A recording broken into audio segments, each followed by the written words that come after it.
મારું નામ રાજેશ લીંબા છે. એપ્રિલ 2015થી સરસ્વતી શિશુકુંજ સાથે હું જોડાયેલો છું. શરૂઆતમાં અહીંયા મેથ્સ ટીચર તરીકે ખૂબ સારી કામગીરી કર્યા બાદ મને અહીંયા સેકન્ડરી સેક્શનમાં ઇંગ્લિશ મીડિયમમાં આચાર્ય તરીકેની જવાબદારી મળી.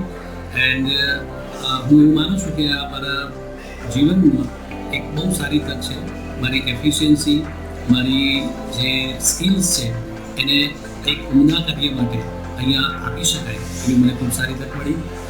શિક્ષણમાં એક આચાર્ય તરીકેની જવાબદારી પોતાના આચરણ થકી બાળકોને વિચાર અને લાગણી આમાં કેવી રીતે ઉન્નત કરી શકાય એ માટેની ખૂબ સારી તક અમારું SEMT એટલે Saraswati education and medical trust ખૂબ સારી તકો પૂરી પાડે છે. વેલ્યુ એજ્યુકેશન અને શિક્ષણ આ કોઈ દરેક બાબતમાં બાળકોનો સર્વાંગી વિકાસ થાય અને ખૂબ સારું ઉજ્જવળ ભવિષ્ય લઈને અહીંયાથી નીકળે એ માટે અહીંયા સતત પરિશ્રમ થઈ રહ્યો છે. ખૂબ સારા પ્રયત્નો થઈ રહ્યા છે. And I feel myself very blessed to be the part of this institute.